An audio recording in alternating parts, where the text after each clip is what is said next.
And I think that in the ground of our being, there is that desire to be of service, and yet somehow it gets pushed down, and we listen to rhetoric too that pushes it down.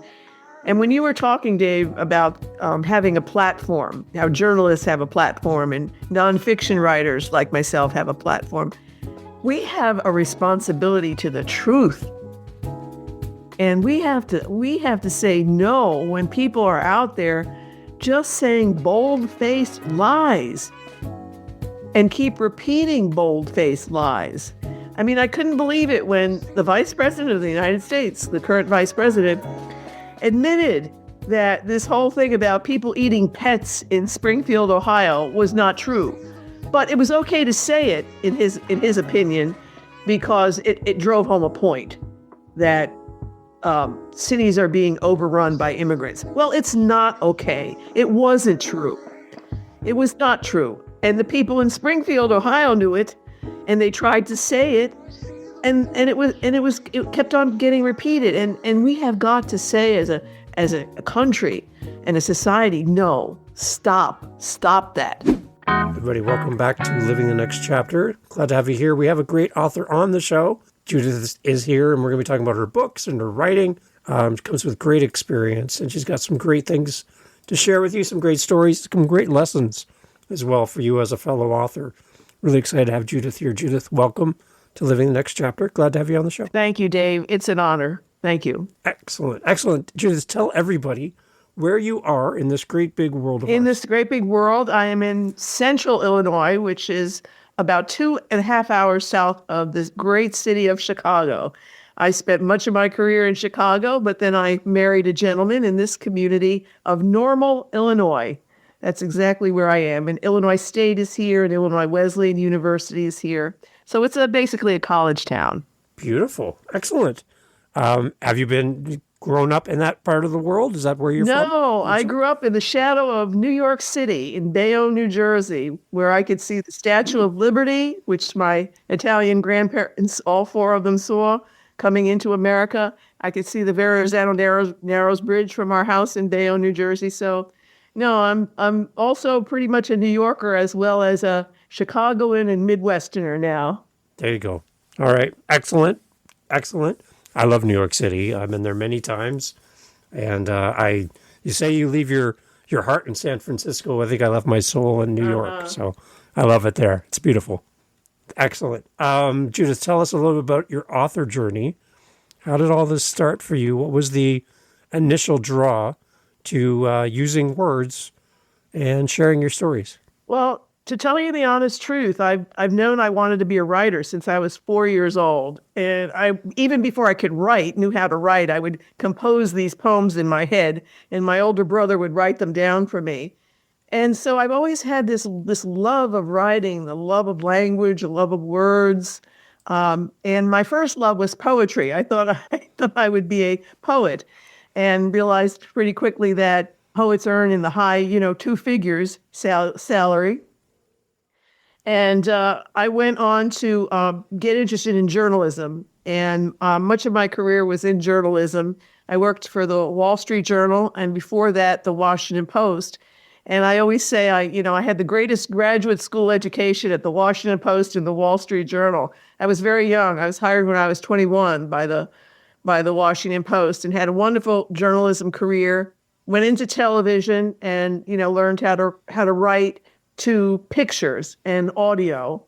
Did work for 2 NPR stations, and then my heart was really in spirituality writing. I became very interested in how to live a more contemplative life in the everyday world, the secular world that I had to live in. Started to spend a lot of time in monasteries and do a lot of studying of mystics, the contemplative life. And that brought me on a path. 6 spirituality books later brought me on a path of writing spirituality, nonfiction. But also, I've just completed my 3rd collection of poetry. And so that's been, in a way, I've gone back to my first love in writing, which was poetry. Now, if we could have this imagined audience coming to a conference around writing. You are the upcoming speaker who's going to come up on stage and speak to a room full of authors who are here to eagerly learn from you and your background, your experience from journalism to writing. There's so much that you could talk about. What would be your subject? What would you come with a subject for authors to encourage them? What would you talk about? I talk about writing what you're passionate about. Because if you're passionate about something, chances are you are able through your writing to make other people passionate about it as well. And that's, I really wrote my spirituality books for people like me, people interested in being contemplative. Contemplatives in action is a phrase that I like. And so, I've had success in getting these books out because I feel so passionate about the subject. And luckily, other people do too, and they want to read those books. So I think the first thing you want to do is really search your heart about what really matters to you, and that's what you write about. Is there anything else that you draw from that gives you inspiration? Music, art, anything else that kind of fills up your mind as well as you write? Oh, absolutely. I mean, nature is a great inspiration. For example, whenever I'm stuck on a line or a paragraph or a reflection I'm trying to write, I take a walk. I walk among the trees. And you'd be surprised how that frees up something in the psyche. And you come back refreshed, and you might have a whole different idea for writing that paragraph or that reflection, how to begin it, for example, than whatever stumped you to begin with. And then this will sound maybe a little crazy to you, Dave, but cooking is one of my contemplative practices.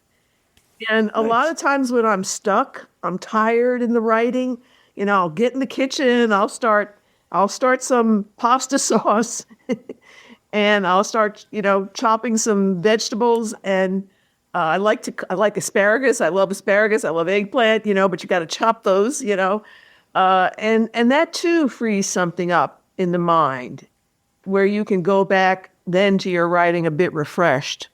So my ask of you is to tell me what time dinner is, because I'm going to head out now, head my way to you because I can't wait to try that sauce. So what else as far as other creatives? Is there somebody that you like to read? Is there music you like to listen to as well? Well, I grew up going to Broadway shows, Broadway musicals, and to listen to the lyrics of Broadway musicals. I mean, that had a huge influence on me when I was young because they're so clever. The words have to be so exact, and particularly Stephen Sondheim. If you listen to his lyrics, they're very high caliber poetry.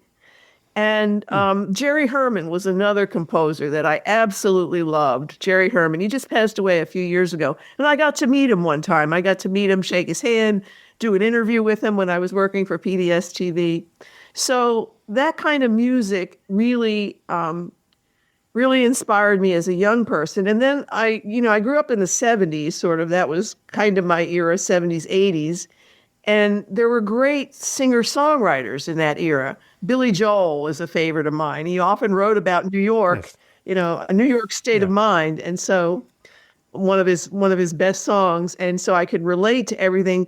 Scenes from an Italian Restaurant, another of his well-known songs. I could relate to all of his lyrics. And I absolutely, gorged on Joni Mitchell, for example. Loved, I still think she's might be the best female composer of that era or any era of the pop songs. So those were big influences on me. And I think my journalism, particularly being hired so young at the age of 21 at the Wall Street Journal, you're trained to be a careful observer. And that's very helpful then when you're going to write books.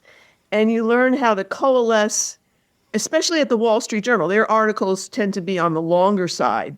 When I went to the Wall Street Journal, I learned how to coalesce a lot of information, a lot of diverse bits of information, allow them to coalesce into a whole that people could digest easily. And So I credit my, first of all, poetry making me a lover of words and trying to find interesting and exact words. And then my journalism for making me an observer and allowing me to coalesce a lot of information so that other people could absorb it easily. When you write for journalism, you're also writing with a deadline. You have a newspaper that has to go out. How does writing under a deadline help you today as an author? Does it motivate you? Is it a good discipline? Absolutely. It does get the adrenaline going. And, my husband always jokes that still a deadline writer, even when I'm writing my books. And part of it is I allow my research to marinate a long time in my mind. So even if I'm not sitting at the computer, putting words down on the computer screen, I'm composing in my mind. And I'll give you a really quick example. I have to write something, a message for the International Thomas Merton Society. They're having their conference in a month, and I have to write. I'm president of that, and I have to write a message. And so I laid in bed last night, and I just sort of composed my message in my head. And so later on today, when I sit down at the computer, I really have a lot worked out in my head already.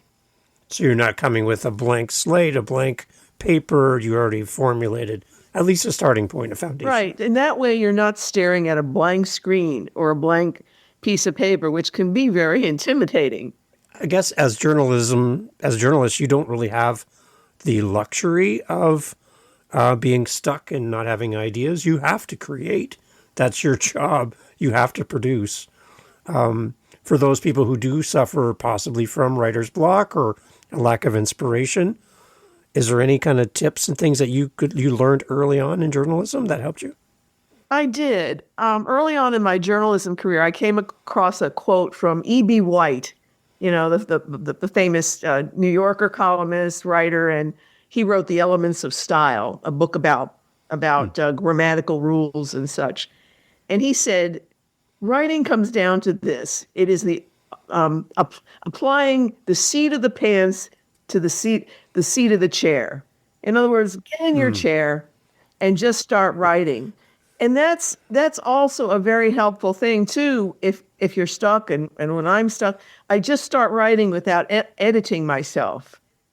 And you always can go back over it and revise, toss out things, toss out paragraphs, toss out whole pages, move pages around.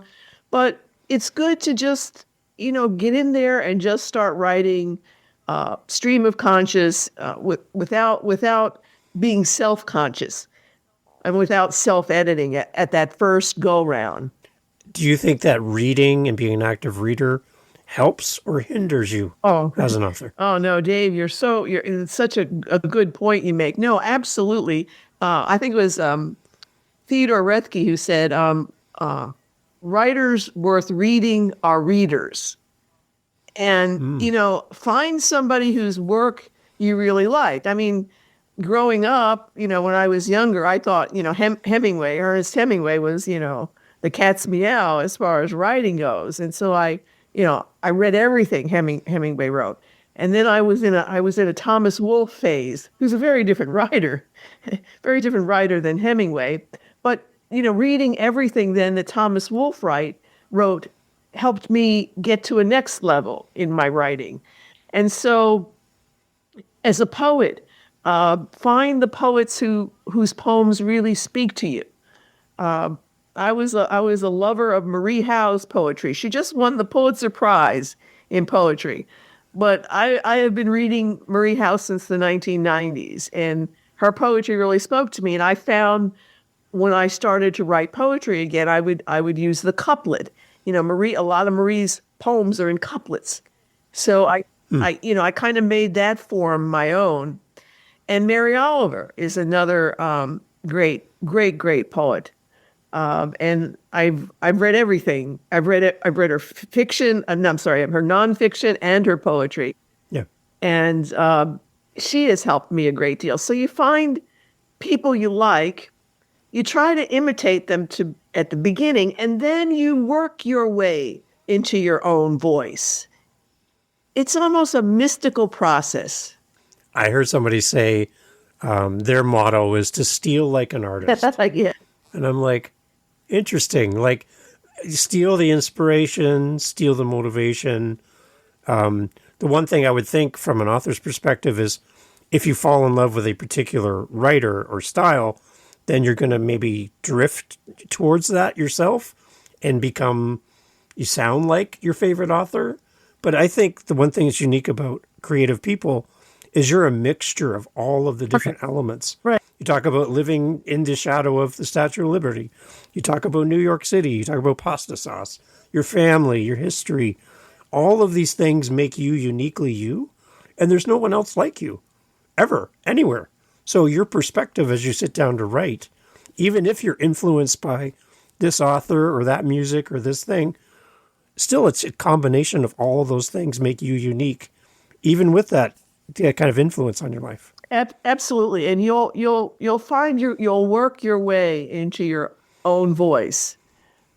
Obviously, you're not going to go very far if you just imitate Hemingway, Right? Because he was an original. So you then have to become your own original. Yeah, I neglected to say visual art has been a big influence on me, and I always liked the Impressionists, and I studied French. And I studied French for 6 years in the U.S., and then I went to the Sorbonne for a semester. And I love the French Impressionists, and I really liked Cézanne. He's kind of not as popular now as Van Gogh and Monet and some of the others, but I always liked Cézanne because of those little details that you would see in his still life visual art. And I try to walk into a room and try to see the way Cézanne might have seen. He would pick up on these small little details. And so visual art, also studying the Impressionists when I was studying French in college and then over at the Sorbonne really helped as well. I would think understanding and recognizing small details, as he would do in painting in his art, is a transferable practice for authors.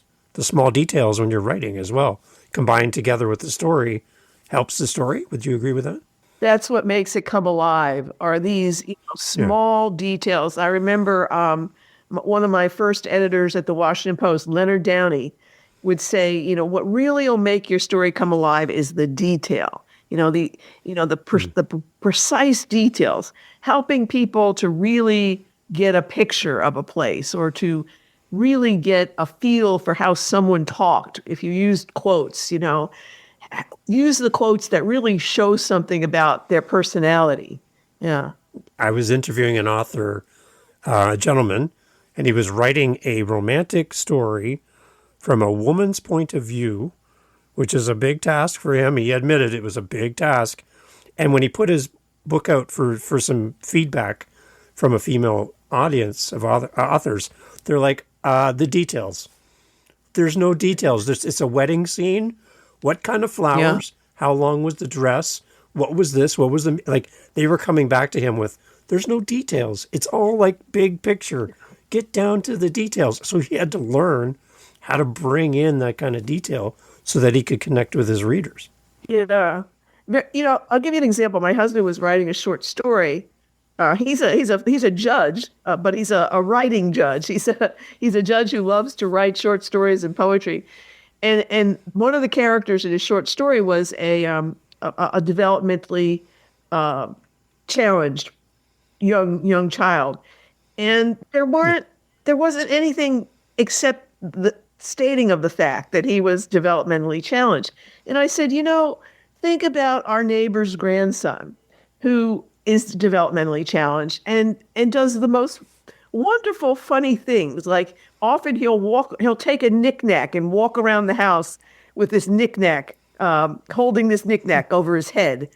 And details like that. He's attached to certain stuffed animals that he has. Those details would really make this child in the story come alive for people. And luckily, my husband totally got it. So yeah, rewrote the story. That's interesting. So yeah, I think details is great.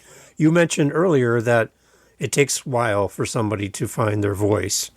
For you as an author, did you find your voice in your 20s as a journalist, or was it a little bit later on that you finally found out your unique voice as an author? Yeah, I think I probably was at the Wall Street Journal, sort of in my 30s. My 20s was the Washington Post. My 30s was the Wall Street Journal. And, suddenly it just sort of happened, that I understood how to really make a person come alive that I was profiling. What kind of quotes would make that person come alive? What kind of detail about their life would be a very telling detail?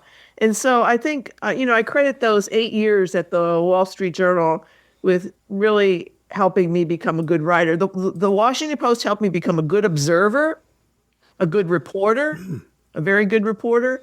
And then my writing skills were honed at the Wall Street Journal.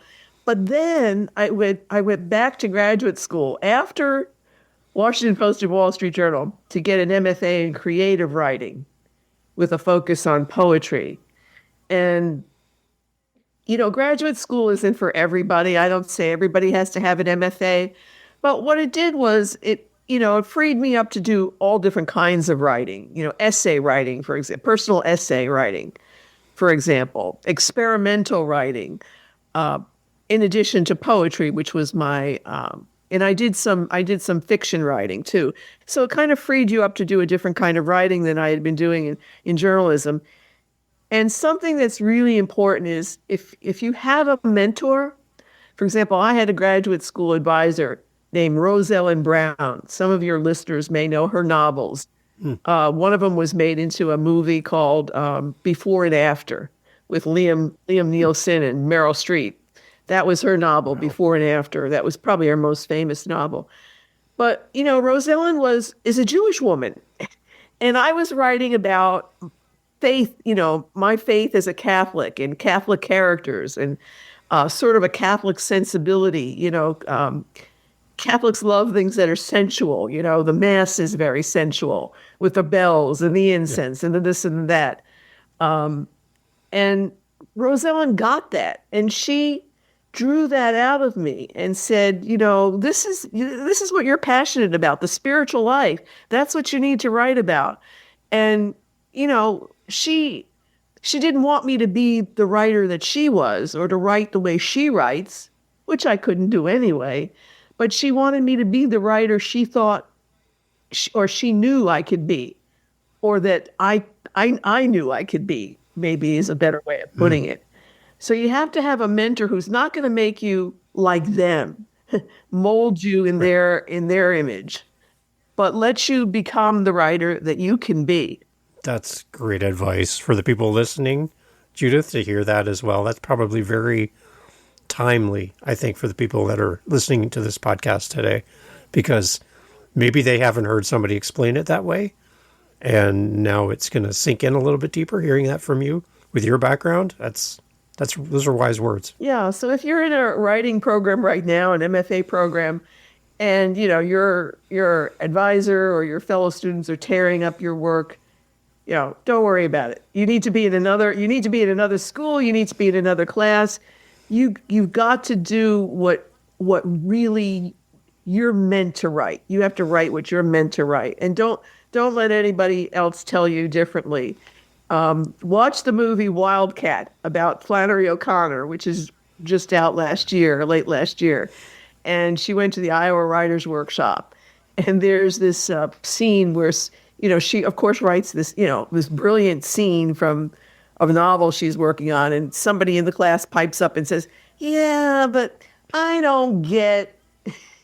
And Robert Lowell, who's the instructor, just cuts that kid off, because Robert Lowell, who's a famous poet at that point, knows that he has heard brilliance from Flannery O'Connor. For the readers that are listening to our conversation, Judith, they're here maybe not to learn how to write a book. They're here to fall in love with you as an author. And I'm curious, with everything, you have so much to offer to a reader from all the things that you put out there. Is there a good starting point for somebody new to your writing, where you would say, if I was coming to my books for the first time, I think a good starting point would be this book. Is there a good starting point? Well, Dave, you've asked an interesting question because every writer is in love with their most recent book. Their favorite child is their most recent book. So I would love for people to start with The Italian Soul, which is about what we can learn from the Italian lifestyle, about living more mindfully and joyfully. And but other books that people have seem to enjoy a lot is one called The Art of Pausing, which is a book that I wrote with a Trappist monk, believe it or not, named Brother Paul Quinnen, a cloistered monk. And he and I love the haiku form of poetry, the 3 lines, 17 syllables. So we used to exchange a haiku a day. And then we thought, why don't we add reflections, brief reflections on the interior life, the spiritual life, to go with these haiku. And that became our book, The Art of Pausing, Meditations for the Overworked and Overwhelmed. And that book came out in 2013, and it's still selling very, very well. And then I did an anthology. My first book was an anthology called 20 Poems to Nourish Your Soul, where I took poems from people like Mary Oliver, Marie Howe, Billy Collins, and wrote kind of spiritual reflections. I wouldn't call them essays. They're more reflections to go with each of the poems. And I wrote it with my husband, who was at that time a circuit court judge, an Illinois judge, but also a poet. And so that book remains in print. It came out in 2005, which is kind of an amazing thing. And then my memoir called Atchison Blue, about the time I spent with the Benedictine sisters in Atchison, Kansas, at a monastery called Mount St. Scholastica, where it was really a deep dive, deep immersion into monastic life, which I was able to do as a layperson, as a married woman. And it was a life-changing experience, really, really transformative. How do you end up there? Like, I'm like, that seems to be such a unique opportunity to be able to go there and to learn and to write and be a part of that. How did you end up there? Well, I have a particular story, but for your listeners, monasteries accept guests all the time. I mean, hospitality is a huge monastic value. It's always been. Monasteries formed, way back in the second and third centuries to be places of refuge for people, fleeing the craziness of the Roman Empire, for example, or the invasion of Huns and things like that. But so anybody can go and stay at monasteries. I went to give a program at Mount St. Scholastica at their retreat center in Atchison, Kansas, on my first book, 20 Poems to Nourish Your Soul. It was a retreat called Touching the Sacred Through Poetry. And I was so impressed with the rhythm of life. The prayers, everybody stopping for community prayers 3 times a day. And the hospitality of the sisters, how interested they were in me as an individual. I mean, I couldn't walk down a corridor and see a sister who didn't stop and talk with me, ask me where I came from, how I was enjoying my stay, how they could make it better. And I remember thinking, I've been looking for this all of my life. I have been looking for a place like this all of my life. And so I asked them if I could come back and just do interviews with the sisters and maybe write something about it, because I was a full-time journalist at the time. And so they said, oh, yes, of course. And so they invited me to come back and do this, but they were also anticipating their 150th anniversary as a monastery. And when I would go and interview the sisters, I would write up, what I wrote, but I would also reflect on the effect that conversation had on me. And they came to me one day and said, we really like what you're writing about yourself. We like it more than what you're writing about the sisters. And so would you, be open to coming here for spending an extended time here and writing about the effect that our monastic life is having on you as a professional lay woman, married woman. And that's what I did. And that became my memoir, Atchison Blue, A Search for Silence, A Spiritual Home, and a Living Faith. But anybody really can go to a monastery, and people who live in monasteries are very interesting people. They're people who are not interested in showing a facade. They'll just show you who they are. And Saint Bernard of Clairvaux, who was a monk, had a wonderful expression about how monastic people try to look for the real behind the real, the REAL, the real behind the real. And I think that I found that to be very true about monastic sisters and monks that I have met. So if you were to take a thread through all of the different things you write and kind of your inspiration as you sit down to write your next project, is there a constant little thread that kind of ties all of what you do together? Yeah, I think it's all about trying to be more contemplative amid the demands and distractions that we have, those of us who don't live in a monastery or an ashram. It's how to be a contemplative in action. Why do we need that in our world today? Well, look at our world, Dave. I mean, our world is sad. It's pathetic. It's divided. We've become tribes. And the monastic view is we are all one. And we have to get back to being one. And we've had now, I don't know, almost a whole decade of just people in our public arena who want to divide people, who want to say who's in and who's out, who's good and who's bad. Yeah. No. That has to stop. And we have to refocus on our common humanity and the fact that we inhabit a common home, which was a phrase that the late Pope Francis used for the earth. Right. Yeah. And we've got to get back to that. If it's not going to come from our leaders, it's got to come from the ground up. And that's the power of your words, your writing, sharing your story as an author. There's a platform that comes with writing. There's a responsibility when you put your words out there and share your stories with people. You're creating community as an author with your readers, and people are influenced by authors, journalism, right? Journalists. It all has an impact that's far-reaching. I love the idea of service over self, because if we're hyper-focused on serving each other and less focused on ourselves, then we kind of come together and see how we can help each other instead of seeing what makes us different and makes you different than me and me different than you. It's a little bit nicer when we're here to serve each other instead. And I love that from your background and what you studied as well. That's an excellent way of putting it, service over self. Yeah. There's a lack of that today, I think. And I'm in Canada and I see it here as well. I think that's one thing all of us can take from this conversation is how can we show up for others as others have shown up for you. And I think that in the ground of our being, there is that desire to be of service, and yet somehow it gets pushed down, and we listen to rhetoric too that pushes it down.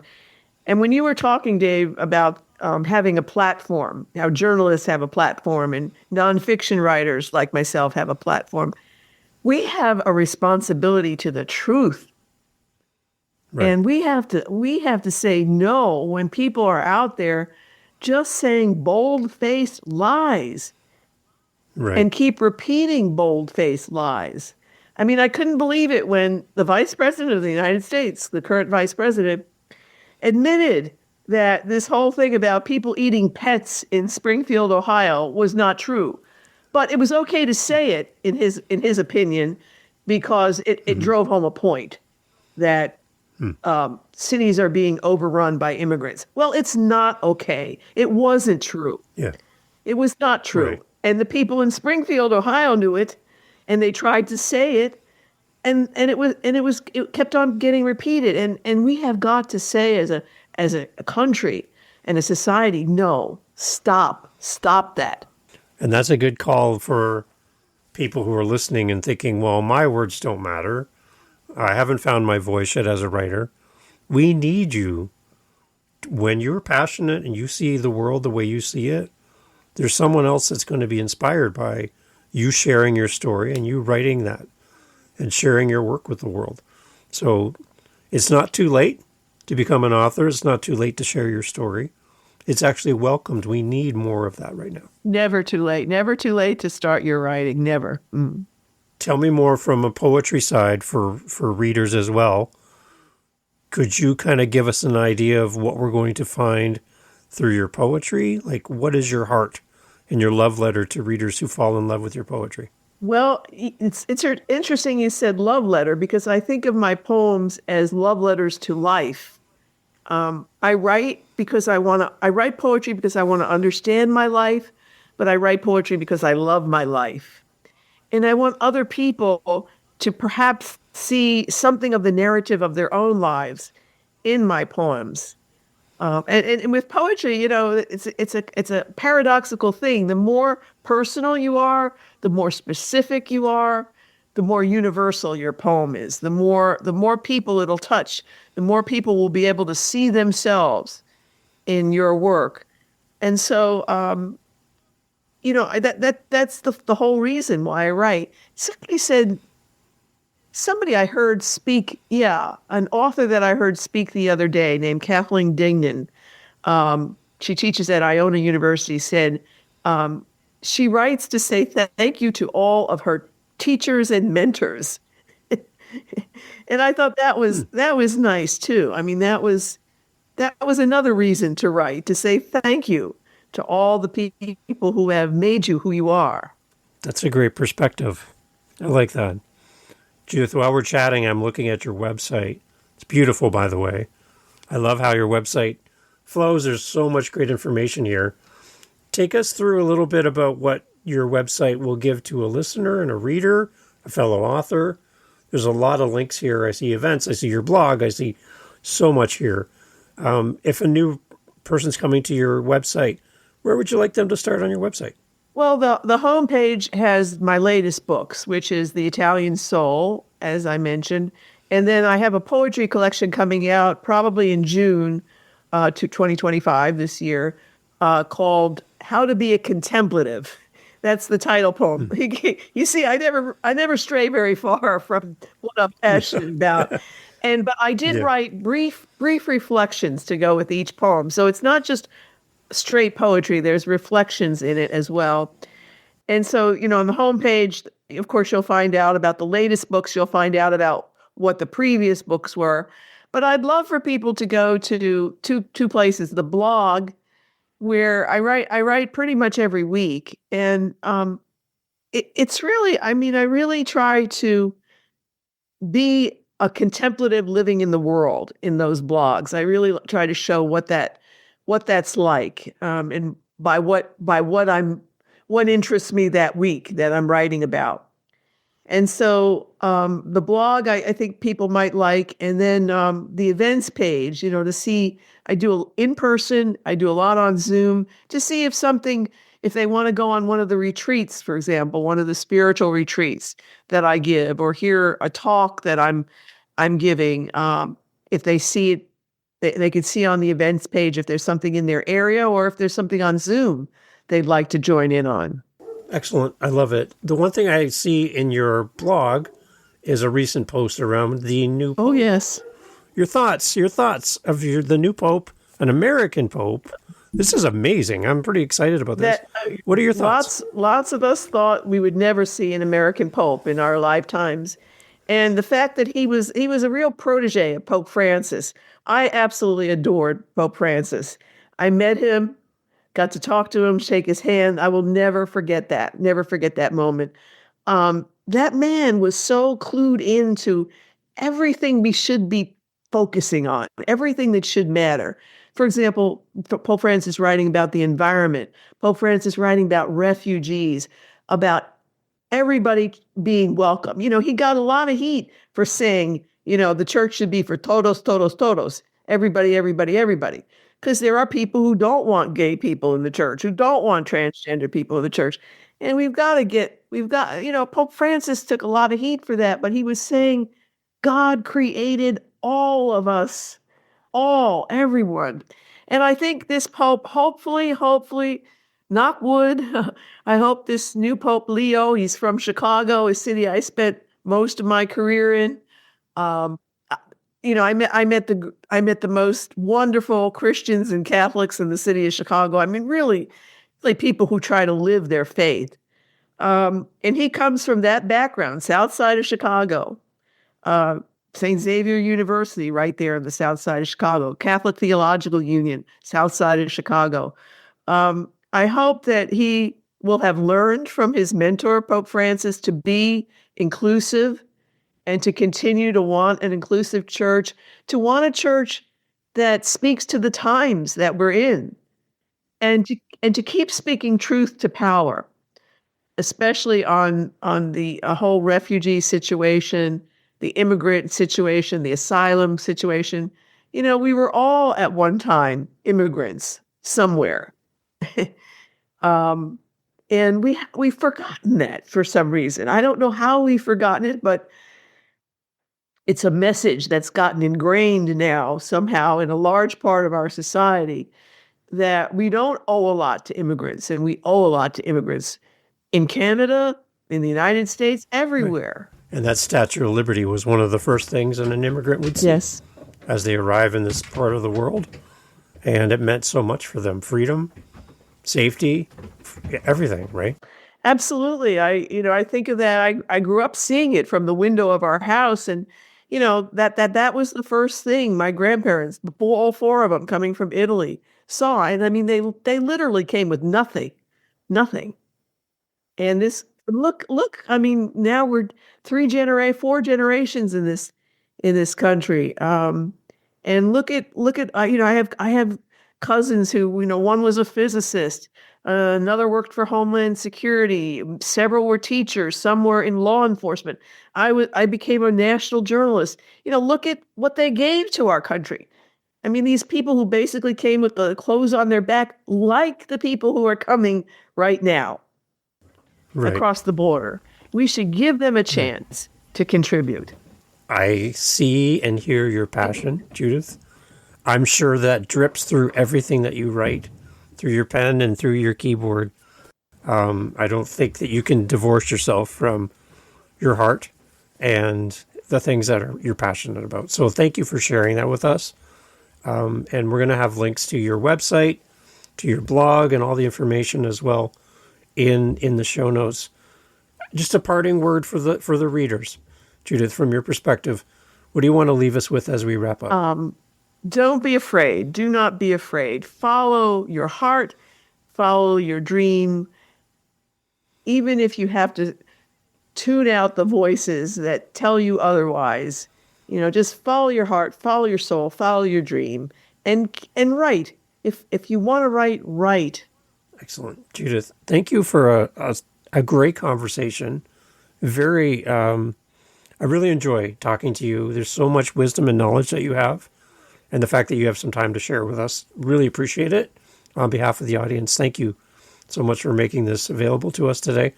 I'm inviting everyone to go check out all the information in the show notes for Judith. Again, go to her website. When you buy all of her books, all of them, leave a great review so that other people will see what resonated with you as a reader, so that they will also follow your journey and also purchase Judith's books as well. I think that's one thing we can do as readers, is support our authors by leaving those great reviews. So that's my request for everyone as you listen to this. And Judith, again, thank you so much for this. Please keep me in mind as you continue to write. It is called Living the Next Chapter. Yes. So we're all about what's coming up in the future. I would love to have you back in the future as a guest and continue the conversation. I'd be honored, David. Thank you for all you're doing for writers. Thank you. Everyone, everything is always in the show notes. Judith, thank you so much.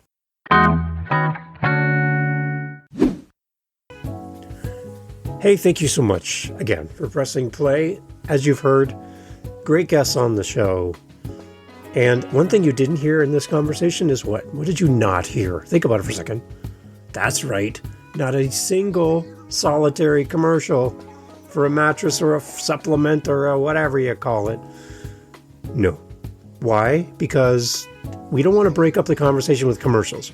So the fact that you're still here means that you are a fan of the show, I'm assuming. So if you want to help to keep the podcast going and to make me feel really happy, all I really care about is coffee, okay? I just got to be honest. I love coffee. I'm drinking one right now. It's starting to get cold. I need to warm it up. Helping us with our Buy Me a Coffee link over at livingthenextchapter.com and also in the show notes helps kind of keep the lights on around here. Remember, I'm doing this for free. I'm paying for everything. So I would love to have a little coffee donation, even $5 kind of fills up my cup.